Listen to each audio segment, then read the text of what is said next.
Rabbana zidna ilma warzuqna fahma wa taqabbal minna innaka antas sami'ul alim. Walhamdulillaka ya rabbal alamin. Syukur kepada Allah Subhanahu wa taala kerana pada malam ini kita dapat sama-sama berkumpul untuk kita sambung kuliah dan pengajar kita yang telah kita tinggalkan pada seri atau sesi yang lepas lah. Dan malam ini insya-Allah taala kita akan masuk tajuk yang barulah. Kerana sekarang ni satu kuliah satu tajuk saja. Soal apa je? 178 ya? Saya ada satu surau di Selayang, Surau Ikhwan. Saya ingat saya mengajar situ lebih kurang surau ni juga kot. Nak 6 tahun, 7 tahun, 6 tahun macam tu lah ya. Dulu semua orang ada buku. Dululah cerita ni. Pasal dah lama kan. Lama-lama 2-3 tahun semua orang tak ada buku. Ada seorang haji je ada buku. Asal saya kuliah aja saya tanya dia. Asal saya kuliah aja saya tanya dia. Asal saya tanya dia je mesti kuliah saya. Asal dia tanda kan. Dan akhir bulan hari tu anak-anak tanyalah dia kan, dia tak ada. Tanya, haji mana? Meninggal rupanya. Jadi tak ada orang yang ada buku lah. Meninggal di surau. Lepas isyak biasa dia balik lambat. Dia duduk surau mengaji apa gitu gini, baru dia balik. Hari tu semua orang dah balik, tinggal dia seorang. Lepas tu anak dia tunggu pukul 12, pukul 1 tak balik-balik lagi. Kok ayah aku ni lama sangat duduk menajak kat surau ni. Dia tengok kat surau, ada tengah bersandar kat dinding, antara tandah ke surau tu dia ada lorong. Tak adalah jauh macam kita kan, dia dekat sikit lah, tapi di luar lah. Kawasan yang sama, berbumbung, tapi dia di luar. Orang tengok duduk sana kat dinding tu lah. Rupanya dia sakit dada agaknya sambil berjalan. Pasal time dia mati tu, dia kata tengah bersandar kat dinding macam tu. Macam kena serangan jantung lah kot ya. Tu dia pun kata kat saya, Ustaz jangan tanya-tanya lagi Ustaz. Kan? Ada seorang, saya lupa haji dia apa. Nama dia anak tak ingat lah haji apa. Tapi duk panggil haji-haji kan. Dia seorang. Tapi kat sini ramai kot. Haji seorang juga ke? Kok haji seorang? Haji banyak umur insyaAllah ya. Ni cerita pengalaman tempat lain je ya. Baik. Malam ni kita masuk muka surat 178. Tajuknya ialah perempuan yang berdusta. Ya. Saya baca dulu teks si pengarang. Katanya iman dan dusta tidak akan menyatu dalam diri seseorang hamba yang beriman. Kejujuran adalah partner keimanan. Partner ni rakan karib lah. Sekutu. Sekutu. Ataupun rakan karib. Kalau dalam bahasa Arab, partner ni makna sekutu. Sebab itu dalam muamalah syarikat dia panggil syarikat. Kita sekutu dengan orang buka perniagaan syarikat. Dan orang yang berkongsi perniagaan disebut sebagai syarik. Sekutu lah sekutu.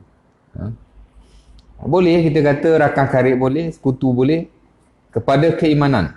Itulah kejujuran. Maksudnya kejujuran ni adalah tanda besar bagi keimanan. Kerana orang yang beriman bererti mempercayai Rasulullah sallallahu alaihi wasallam, jujur dalam pengakuannya, jujur dalam ucapannya, perilaku serta akhlaknya. Perempuan yang berdusta lebih dekat kepada pengkhianatan, bahkan ia adalah salah satu kroni syaitan. Sebab pada hari ini dia berdusta dan akan mengajak anaknya untuk berbohong esok hari. Dia meyakini bahawa dengan berbohong dia akan selamat. Rasulullah sallallahu alaihi wasallam sudah terkenal dengan kejujuran dan terkenal sebagai orang yang terpercaya sejak beliau masih kecil lagi. Para ulama menyatakan iman adalah ucapan dengan lisan, keyakinan dengan hati dan praktikal ataupun amalan nyata dengan anggota tubuh badan. Allah Subhanahu wa taala berfirman, "Wa yaumal qiyamati taral ladzina kadzabu 'ala Allahi wujuhum muswaddah." Dalam surah Az-Zumar ayat ke-60, Maksudnya pada hari kiamat engkau akan melihat orang-orang yang berdusta kepada Allah Subhanahu Wa Taala, bukan kepada Allah, di atas ataupun terhadap Allah Subhanahu Wa Taala. Ya. Muka mereka akan menjadi hitam legam. Firman Allah Taala lagi, ya ayyuhallazina amanu taqullaha wa kunu ma'as-shadiqin. Surah At-Taubah ayat 119, wahai orang-orang yang beriman, bertakwalah kamu kepada Allah dan jadilah di kalangan orang-orang yang shadiqin, benar. Benar percakapannya, benar perbuatannya dan segala-gala hal. Rasulullah sallallahu alaihi wasallam bersabda yang bermaksud, hendaklah kamu berlaku jujur, sesungguhnya kejujuran menunjukkan kepada kebaikan dan menunjukkan atau membawa kepada syurga. Seseorang sentiasa berlaku jujur dan menjunjung tinggi kejujuran sehingga dia dicatat sebagai orang yang jujur di sisi Allah Subhanahu Wa Taala. Dan hindarilah dusta, kata Nabi. Sesungguhnya dusta menunjukkan kepada keburukan dan keburukan membawa ke neraka. Seseorang sentiasa berdusta dan memaksa dirinya berdusta sehingga dia dicatat di sisi Allah Subhanahu Wa Taala sebagai seorang pendusta. Daripada Aisyah radhiyallahu taala anha berkata, tidak ada perilaku yang paling dibenci oleh Rasulullah sallallahu alaihi wasallam selain daripada perbuatan dusta. Rasulullah sentiasa membenci orang yang berdusta sehinggalah dia bertaubat kepada Allah Subhanahu Wa Taala. Rasulullah bersabda, salasatun la yukallimuhumullah yaumal qiyamah wa la yuzakkihim wa la yanzuru ilaihim wa lahum adzabun alim, syekhun zanin wa malikun kadzab wa a'il mustakbir. Hadis Muslim daripada Abi Hurairah radhiyallahu taala anhu, yang bermaksud ada 3 golongan pada hari kiamat nanti. Allah Taala tidak akan bercakap dengan mereka. Allah Taala tak akan bercakap dengan mereka. Allah Taala tidak akan mensucikan mereka daripada dosa. Allah Taala tidak akan melihat mereka, tidak mensucikan mereka. Maksudnya Allah Taala tidak akan bukan tidak mengampunkan mereka, tapi Allah Taala tidak akan membiarkan mereka begitu sahaja. Ya. Dan Allah Ta'ala tidak akan melihat mereka. Dan bagi mereka itu azab yang pedih. Pertama, syekhun zanin. Orang yang tua dan dia melakukan zina. Zina tu haram dah, tapi tua pula. Mana tak sedar diri. Ya. Wa malikun kazzab, dan raja yang berdusta. Pemimpin yang berdusta. Berdusta tu haram dah. Kalau dia ketua atau pemimpin, lebih buruk lagi. Pasal orang akan mencontohinya, orang akan ikut dia, ataupun orang akan mendapat bahana daripada hasil penipuannya. Betul tak? Sebab itu dulu-dulu tuan-tuan, dalam satu majalah, saya tak ingat majalah apa, Times kot, Times. Tak silap saya lah, tapi International Magazine. Ya. Dia senaraikan dari sudut jawatan dan kebolehpercayaan. Dia pun buatlah. Mungkin dia buat survey atau seumpamanya. Jadi dia kata orang yang paling boleh dipercayai 2 golongan. Atas sekali. Dia banyaklah. Ada puluh-puluh macam tu. Tapi hak atas sekali, hak dipercayai, orang nombor 1, nombor 2. Nombor 1 doktor. Doktor kalau cakap orang mesti percaya. Takkan orang kata tak benar. Betul tak? Pergi ke klinik, pergi ke hospital, dia tulis ke, dia cakap ke, kita takkan lawan doktor. 100% apa dia sebut tu mesti benar. Mana dia tak menipu lah. Kan? Yang kedua ialah guru. Sama juga dia kata. Kemudian ada lagi jawatan-jawatan yang lain. Akhir sekali tu tahu siapa? Akhir ni makna orang yang paling tak boleh percaya lah. Pemimpin, politician, ahli politik. Dia lah tulis macam tu kan. Tapi tidak semua. Ya. Ahli politik ataupun pemimpin itu tak boleh dipercayai. Ada yang boleh dipercayai. Ini sebaik dia lah. Jadilah konteks sama, Nabi kata pemimpin yang dusta. Kerana kesan daripada pendustaannya itu amat besar sekali. Wa'ail mustakbir. Dan orang yang miskin dalam hal keadaan dia takabur. Ya? Takabur tu haram dah. Lepas tu miskin pula. Lebih buruk lagi. Betul tak? Ha?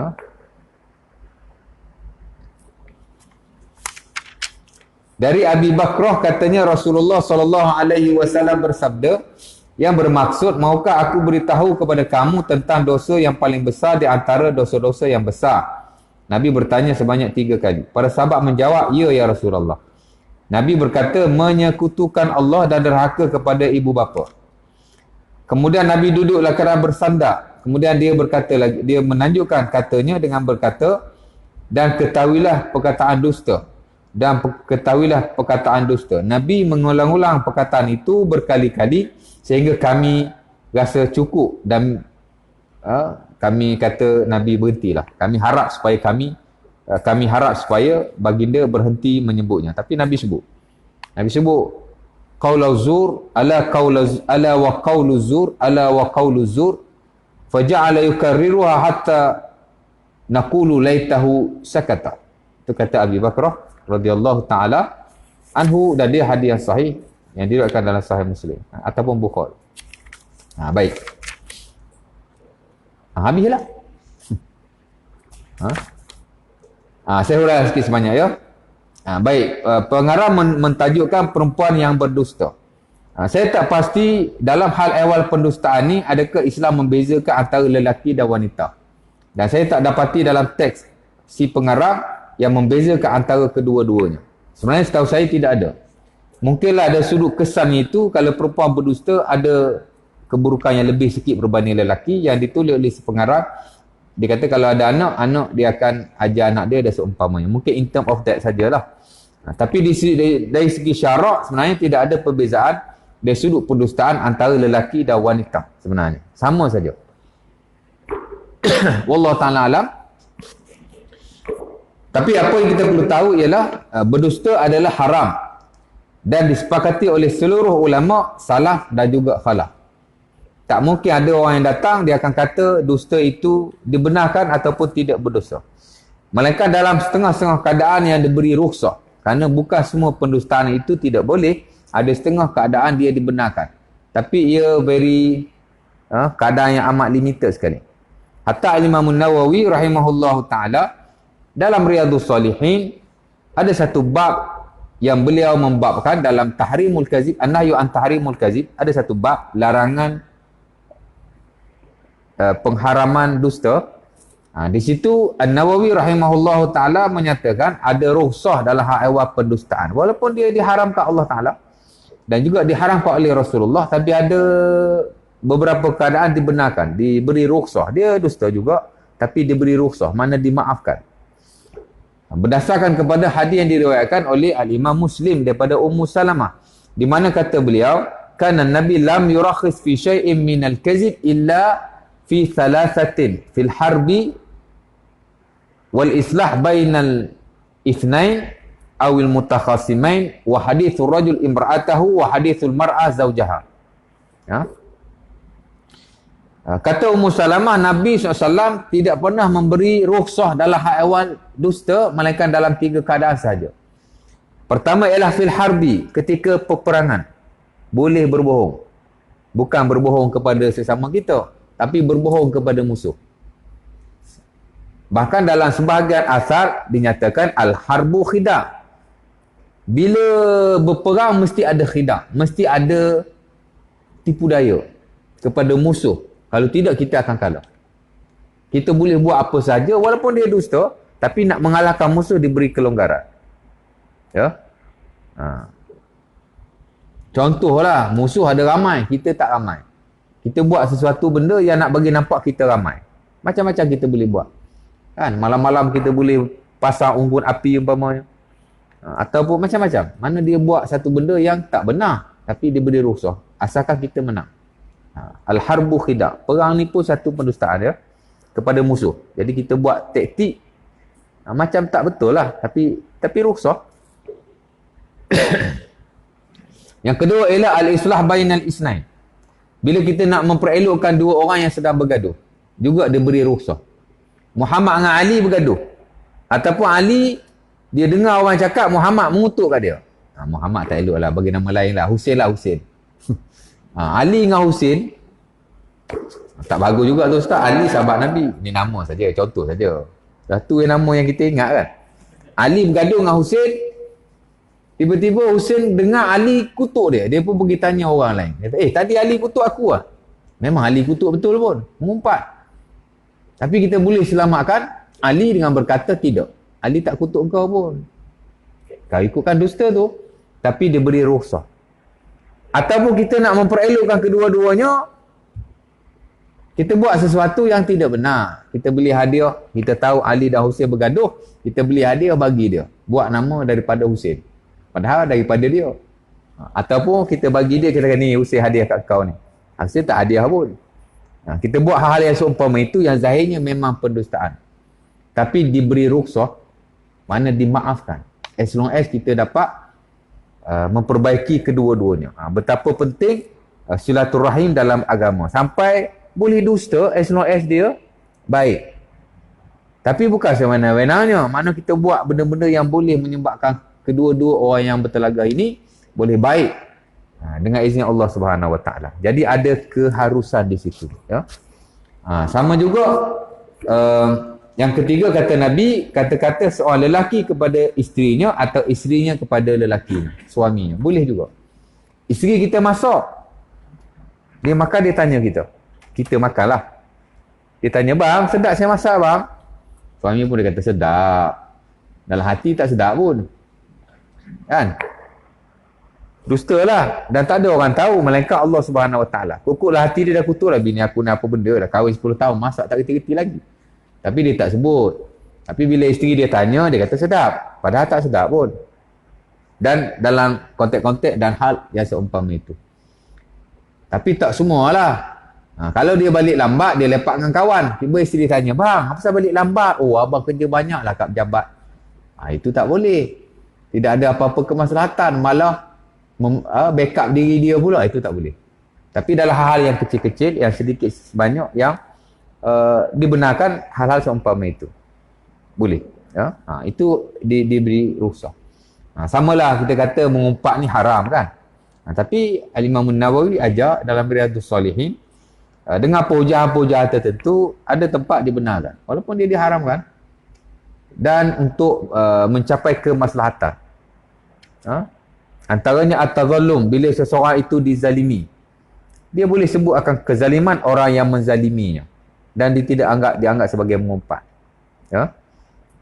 Suami duk dera isteri umpamanya. Isteri pun pergi ngadu lah kat mak dia, kat adik dia.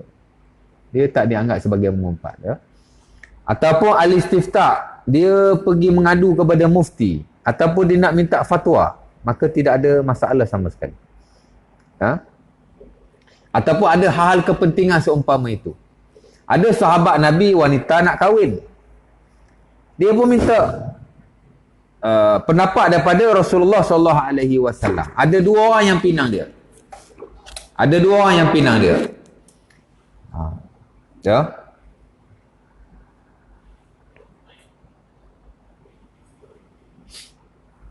Jadi dia pergilah tanya Rasulullah SAW.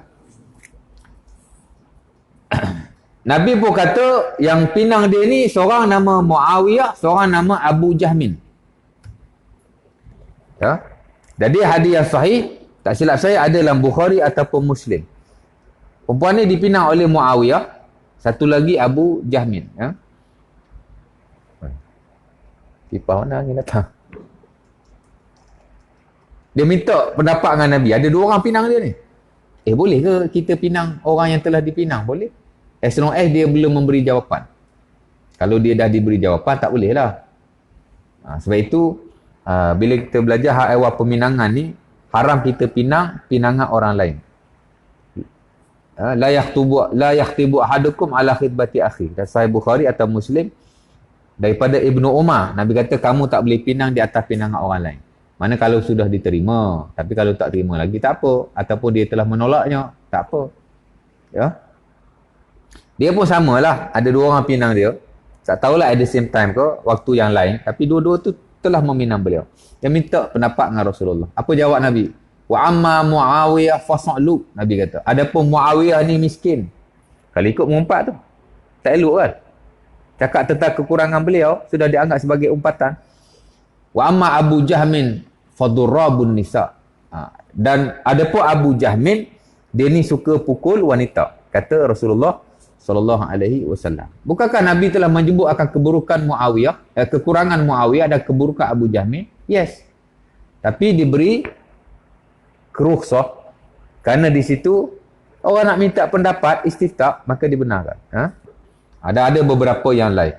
Tahzirul muslimi minal ma'asi awil bid'ah awil muharramat, memberi peringatan kepada orang Islam akan perkara-perkara buruk yang dilakukan oleh sesuatu golongan atau satu orang, itu juga dibenarkan. Ya. Apa lagi?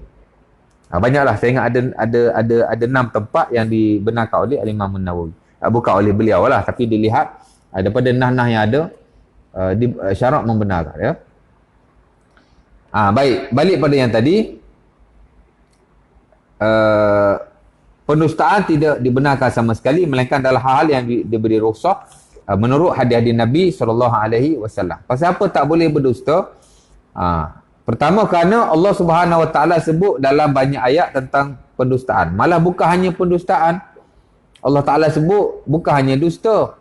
Kita menyampaikan benda yang kita tidak tahu sudah tidak boleh. Berbohong tu dah tak boleh lah. Tapi kita menyampaikan atau menyebarkan perkara yang kita tidak pasti sudah tidak dibolehkan. Antaranya kata Allah, la takhfu ma laysa laka bihi ilmun. Ini tuan-tuan, ayat ni selalu dibaca bila kita bincang dalam ilmu tasawuf tentang kita kena jaga lisan, hifzul lisan. La takhfu ma laysa laka bihi ilmun. Kata Allah, jangan kamu cakap benda yang kamu tidak tahu. Ya. Inna sam'a wal basara wal fuada kullu ulaika kana anhu mas'ula. Kerana pendengaran kamu, penglihatan kamu, malah hati kamu esok-esok akan dipertanggungjawabkan oleh Allah Subhanahu Wa Taala.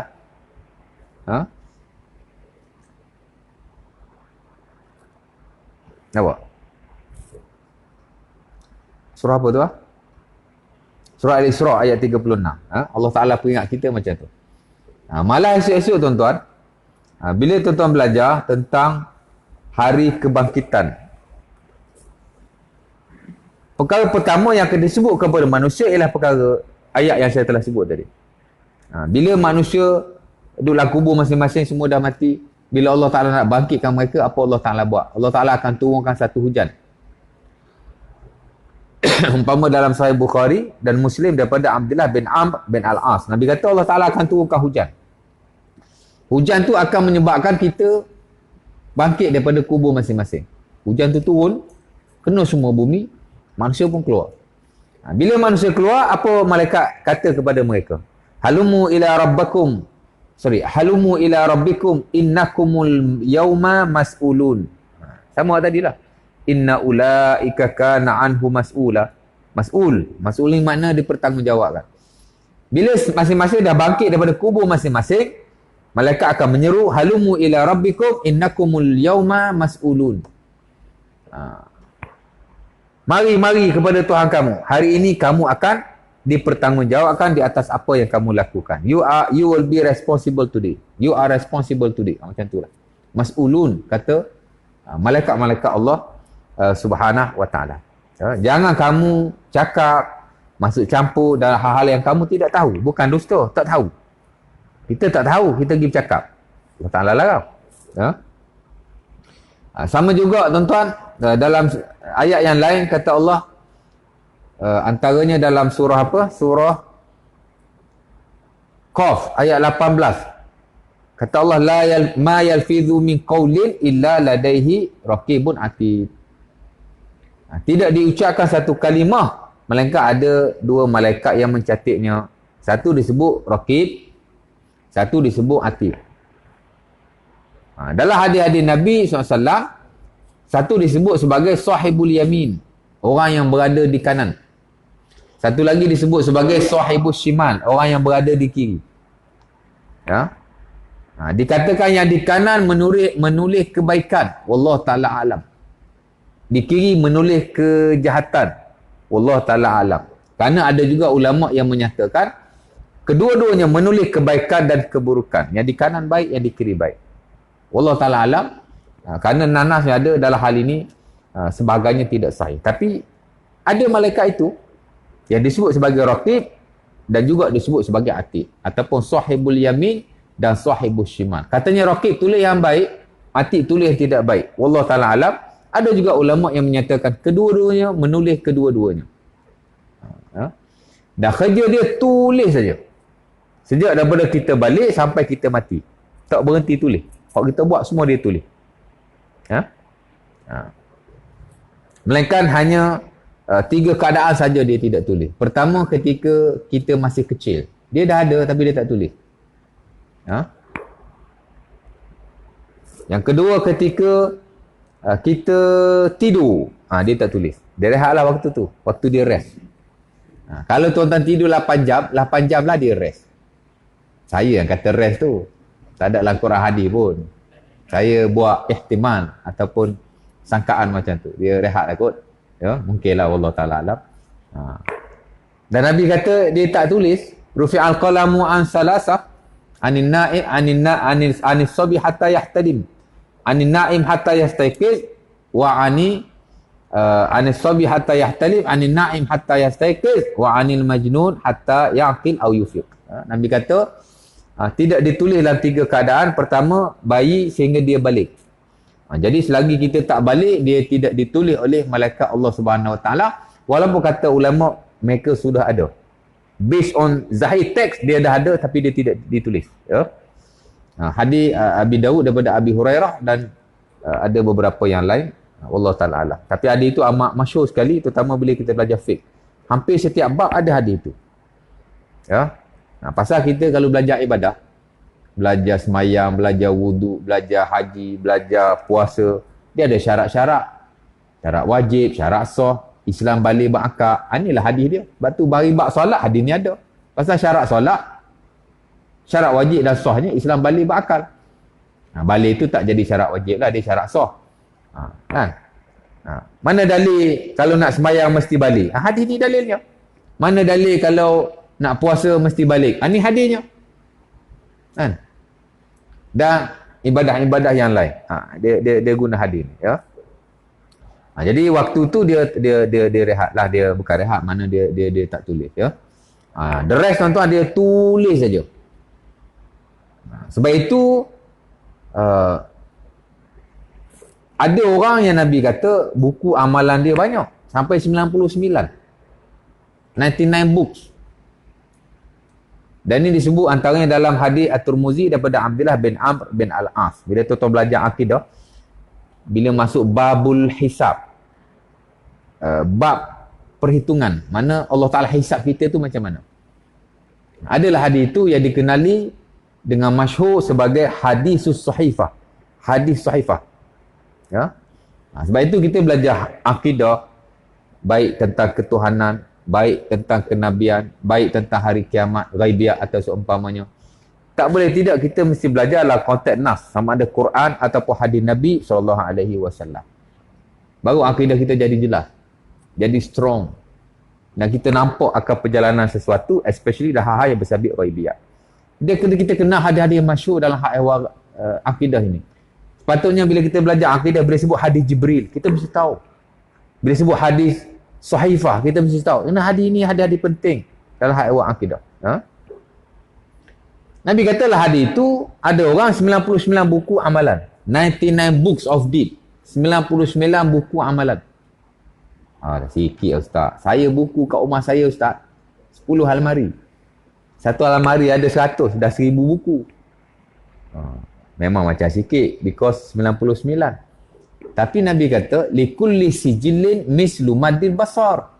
Setiap satu buku besar dia tu sejauh mata memandang. It's such a big book. Dia buku yang besar. Pasal malaikat duk tulis tuan-tuan. Kan? Kalau umur kita 100 tahun, insya-Allah semua nak umur panjang belaka, ya tak? Dah hari-hari duk tulis.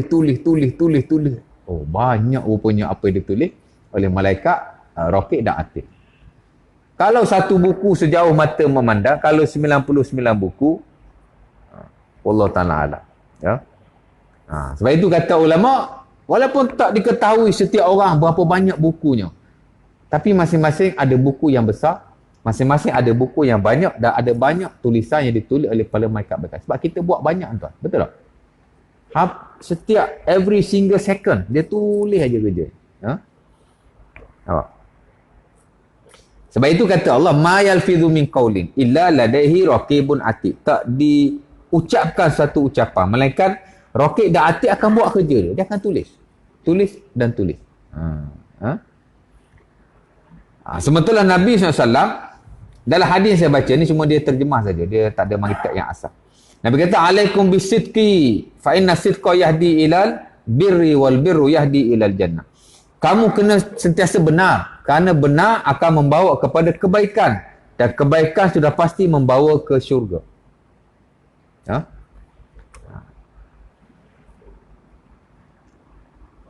Wa inna rajula la yasduqu hatta yuktab indallahi kazab sadiqan atau siddiqan. Wa inna rajula la yasduqu wa yataharra sidqa hatta yuktab indallahi siddiqan. Dan Nabi kata ada orang dia sentiasa bercakap benar, dia sentiasa bercakap benar. Dalam keadaan yang payah pun dia bercakap benar juga. Kadang-kadang ya bila kita bercakap, kalau menipu sikit tu jadi sedaplah kita bercakap. Dia tak buat. Dia cuba sebaik mungkin. Yataharra al-sidq. Mana dia cuba untuk cakap dengan cakap yang 100% betul. Cuba. Pasal benda ni kadang susah juga.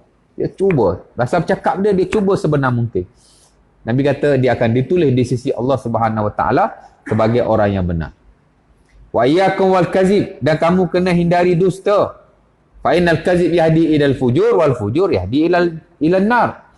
Kerana dusta ni dia akan membawa kepada kejahatan, dan of course lah kejahatan akan membawa kepada neraka. Wa inna rajula la yakzibu wa yataharra al-kazib hatta yuktab indallahi kaziban atau kazaban. Ada lelaki yang dia sentiasa berdusta, dan dia cuba untuk berdusta. Mana dia bercakap kalau tak menipu tak syok. Banyak dia menipu. Hatta dalam sebahagian riwayat, antaranya hadis Samurah dan Sahih Muslim, Nabi kata yagdu fayakzibul kazibah yasuddul afa. Bila dia bercakap, kalau dia menipu, dusta dia tu boleh menutupi afa. Mana asal cakap je menipu. Asal cakap je bohong. Asal bohong je bercakap. Susah nak cari yang benar daripada percakapan. Kalau sikit-sikit menipu tu kita kata, bukan kata okey, tapi manusia kan. Bukan menipu apa, nak bagi sedap cakap. Makin banyak bercakap, makin bertambah ketidakbenaran tu. Tapi tak apa, yang ni dia menipu, memang tipu betul. Nabi kata yuktab indallahi kazaban atau kaziban. Sehinggalah dia ditulis di sisi Allah Subhanahu Wa Taala sebagai orang yang berdusta. Dalam hadis yang lain, antaranya dalam Sahih Muslim daripada Abi Hurairah, kata Nabi, kafa bil mar'i kaziban ayu hadis bi kulli ma sami'a. Cukuplah seseorang itu dianggap pendusta jika dia menyampaikan semua yang dia dengar. Sebab itu bukan dusta saja, tidak memastikan kesahihan dalam perkara yang kita ucapkan juga dicela dalam syarak. Bukan menipu, tapi kita tak pasti. Kita dapat je sebar, dapat je cakap, tak cek pun, itu tidak boleh.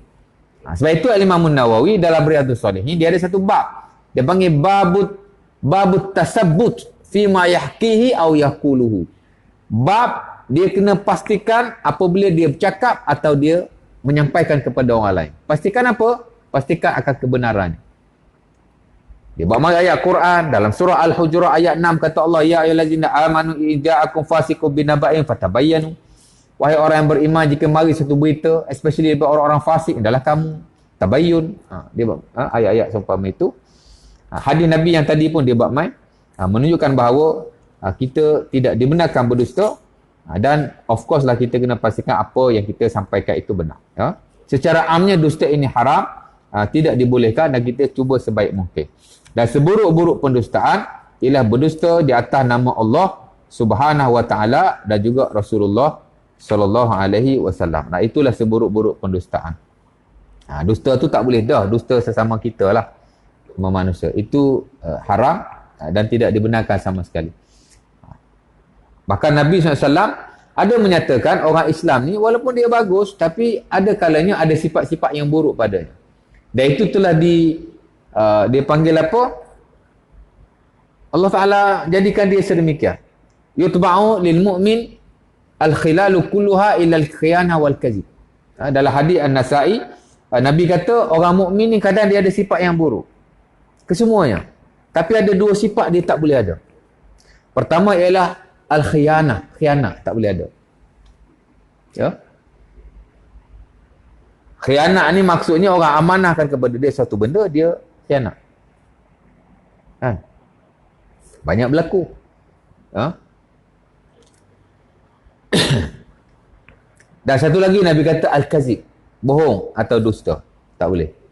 Dua benda ni tak boleh ada pada seseorang mukmin. Adapun sifat-sifat yang lain bukan kata okey, tapi kadang-kadang Allah Ta'ala jadikan dia sedemikian, tapi dia masih perlu berusaha untuk meninggalkannya. Adapun dua sifat ni tidak ada kelonggaran. Tak boleh ada pada seorang mukmin. Khianat dan juga kazib. Khianat dan dusta. Ya. Baik. Azan dah ya? 10 minit lepas azan berhenti kan? SOP betul? Dah 5 minit lah. 5 minit lagi saya berhenti. Boleh ya? Saya sebut tadi seburuk-buruk pendustaan ialah berdusta atas Allah Subhanahu Wa Taala atau Rasulnya. Dan disebut tadi dalam teks tadi, kat mana tadi? Pasal apa? Pasal berdusta kepada Allah Subhanahu Wa Taala dan Rasulnya adalah perkara yang dikeji oleh Allah Subhanahu Wa Taala dalam Quran dan juga Rasulullah sallallahu alaihi wasallam dalam hadis-hadis. Kenapa ia lebih buruk? Pertama, kerana dia dimurkai oleh Allah dan dilaknat oleh Allah dan Rasulnya. Yang kedua, of course lah, kerana kemaslahatan itu sendiri. Kalau kita berdusta sesama manusia, kesannya buruk. Berdusta kepada Allah Subhanahu Wa Taala atau terhadap Allah dan Rasulnya lebih-lebih lagi buruk. Malah ia boleh menjejaskan akan kesempurnaan agama yang diturunkan oleh Allah Subhanahu Wa Taala. Dan ini bukan hanya berlaku kepada kita, tapi juga kepada umat-umat terdahulu. Allah Subhanahu Wa Taala sebut dalam surah Al-Baqarah ayat 79. Allah Taala mencela orang yang berdusta di atas Allah Subhanahu Wa Taala dengan merubah kitab yang diturunkan olehnya. Kerana berdusta atas nama Allah ni boleh berlaku dalam banyak cara. Nombor satu sekali ialah dia kata apa yang Allah Ta'ala tidak kata. Dalam konteks dia merubah kitab Allah Subhanahu Wa Ta'ala, atau dia buat mai kata-kata yang bukan Allah Ta'ala kata. Ya? Kalau Quran ni mungkin tak berlaku lah. Quran diubah. Walaupun ada katanya usaha-usaha sedemikian. Tapi Allah Ta'ala dah sebut dia jaga Quran. Sementara kelebihan Quran itu tidak ada pada bahasa-bahasa yang lain. Tak mungkin ada orang yang paling bijak atas muka bumi yang boleh ubah ayat Quran. Pasal Quran ni telah di-engineer lah, kita kata. Allah Ta'ala dah jadikan Quran ni bukan saja dari sudut kontennya, tapi dari sudut fizikalnya. Memang tak boleh nak ubah. Perkataan yang ada dalam Quran very systematic. Dan itu kita belajar lain lah dalam ulumul Quran. Belajar tentang kelebihan Quran. Dari sudut bahasa saja tak boleh nak challenge lah. Bahasa saja. Kan? Ada tawazun kalimi. Perkataan yang ada dalam Quran Allah Ta'ala sudah seimbang-seimbangkan. Nampak? Perkataan dunia dan akhirat Allah Ta'ala jadikan sama banyak. Kalau miss satu perkataan dalam Quran, dunia tak sama banyak dengan Quran, maybe there is not Quran. Ya? Dunia akhirat Allah Ta'ala sebut sama banyak. Kalau 70 kali Allah Ta'ala sebut dunia, 70 kali Allah Ta'ala sebut akhirat. The balance of wording in Quran. Dia panggil at-tawazun al-kalimi fil Quran. Itu mukjizat. Dan begitulah dalam hal yang lain. Sebab tu tak boleh nak ubah. Tapi kitab-kitab terdahulu telah diubah oleh mereka. Ya? Sebab itu Allah Ta'ala sebut dalam surah berkenaan, dan tidak ada dalam satu ayat Allah Ta'ala mencelakakan sampai 3 kali. Fawailul ladzina yaktubuna al-kitaba biaydihim summa yaquluna hadza min indillah liyashtaru bihi samanan qalila wa wailul lahum mimma katabat aydihim wa wailul lahum mimma yaksibun. Allah Ta'ala kata celakalah ke atas orang-orang yang menulis kitab dengan tangan-tangan mereka. Zabur, Taurat, dia pergi ajar. Siapa yang buat ni? Ulama-ulama Yahudi dan ulama-ulama Nasara. Bukan orang biasa. Bukan normal human being. Mana manusia bawahan, tidak. Macam orang awam, tak ada. They own scholars. Ulama-ulama mereka. Penganut-penganut mereka juga jenis pak turut. Ikut je. Jadi bila dia ubah, mereka tak tahu. Ataupun mereka tahu, tapi dia lebih taat kepada sekolah mereka ataupun tok alim mereka melebihi daripada apa yang melebihi daripada Allah Subhanahu Wa Taala dan Nabi-Nya. Sebab itu kita tak boleh sedemikian. Dia pergi ubah sana, pergi ubah sini, pergi ubah sana, pergi ubah sini. Sampai kita pun tak tahu yang mana satu benar, yang mana satu salah. Sebab itu Umar Al-Khattab, bila dia baca Taurat ataupun Injil, dan dia baca kepada Rasulullah, sebahagian saja daripadanya, Nabi marah. Kan? Engkau sendiri tak tahu mana satu yang betul, mana satu yang salah. Jika engkau berpegang dengannya, habis. Dan Nabi kata kalau Nabi Musa turun pun, dia tak akan ambil dah Taurat tu. Dia tak akan ambil dah Zabur tu. Dia juga akan ambil Quran. Dan dia akan ikut aku. Jadi apa pasal kau pergi ambil Taurat dan Injil tu? Apa pasal kau ambil cebisan-cebisan daripada kitab-kitab terdahulu? Nabi larang. Tak bagi. Ya? Jadi Allah Ta'ala kata celaka kepada mereka kerana mereka telah menulis kitab dengan tangan-tangan mereka. Ha? Kerana mereka nak beli dengan harga yang murah. Mana ada kepentingan-kepentingan tertentu. Hak ni, sebab itu dia ada banyak version. Ha? Injil saja ada berapa version? Puluhan, tuan-tuan. Sebab itu ilmuwan-ilmuwan kita, especially dalam comparative religion, perbandingan agama, kita kan mesti belajar satu subjek je. Hak ni hak betul-betul takhasus. Yang Dr. Zakir Naik. Tuan-tuan tengok bila dia quote daripada Bible umpamanya. Ada banyak kan? Ada Bible macam-macam. Kita pun tak hafal. Ada Markus, ada Bible apa lagi ya? Matthew, ada Bible. Itu kitab Bible masing-masing tu. Ada banyak version. Dan begitu juga dengan Taurat. Ada version-version mereka. Cuma Taurat ni kita tak berapa ada pendedahan berbanding Bible, Injil, agama Kristian. Kita tahulah sikit sebanyak. Allah Ta'ala kata mereka nak beli dengan harga yang murah. Celakalah bagi mereka dengan apa yang ditulis oleh tangan mereka, dan celakalah bagi mereka apa-apa yang mereka usahakan. 3 kali lah. Dan tidak ada dalam Quran Allah Ta'ala mencelakakan sampai 3 kali, melainkan dalam ayat berkenaan. Makna betapa buruknya apa yang telah mereka lakukan. Mereka bukan hanya merosakkan diri mereka, mereka merosakkan agama dan seluruh umat mereka pada waktu itu. Dan pada hari ini juga. Kan? Memang patutlah. Dan boleh berlaku juga tuan-tuan. Kadang-kadang dia kata, Allah kata, Allah kata, Allah kata. Tapi tak ada teks. Tuhan kata, Tuhan kata, Tuhan kata. Kan? Teks Qurannya tak ada. Dia kata ini bahasa mudah. Masalahnya betul ke Tuhan kata macam tu? Tuhan kata, engkau mesti kenal aku. Ayat mana tu? Ada hamba Allah tu kan? Tapi selain KL tak boleh masuk dah. Dah dilarang dah. Sikit-sikit Tuhan kata. Sikit-sikit Tuhan kata. Boleh sebenarnya kita nak kata Tuhan kata simply macam tu tak boleh. Kita bila suatu perkara menyandarkan kepada Tuhan, bawa teks, ayat Quran. Lepas tu kita sebut terjemahannya, and then kita hurai mengikut kepahaman kita dan apa yang kita belajar. That's it. Dan kita tak boleh memandai-mandai seumpama itu. Mungkin kita kata ini bahasa yang nak mudah difahami, tapi kita tak boleh kata Tuhan kata macam tu. Sebab itu kita belajar dalam ulumul Quran. Quran tidak boleh diriwayatkan dengan maksudnya. Berbeza dengan hadis atau lain-lain.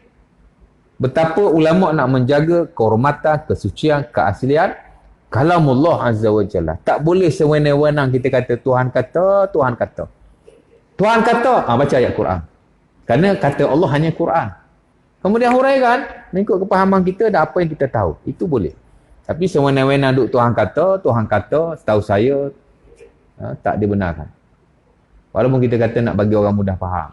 Tapi ada cara-caranya. Ya? Jadi tak boleh. Dan mungkin berlaku dalam bentuk-bentuk yang lain. Sama juga berdusta atas Rasulullah sallallahu alaihi wasallam. Juga satu benda yang amat buruk sekali. Hatta al-Imam Az-Zahabi rahimahullah ta'ala dalam Al-Kaba'ir, dosa-dosa besar tuan-tuan, ada satu bab di awal, dia bagi 70 dosa besar. Antara bab-bab yang terawal, setelah kita syirik pada Allah, setelah kita sihir, setelah kita, bukan kita lah, mana dosa syirik pada Allah, dosa sihir, dosa membunuh. Ada beberapa dosa yang penting-penting, dosa meninggalkan semayang, dosa tak berpuasa. Peringkat awal, dia dah bagi dosa berdusta kepada Rasulullah sallallahu alaihi wasallam. Sebab perkara itu berlaku dan bukan hanya pada zaman dahulu, dia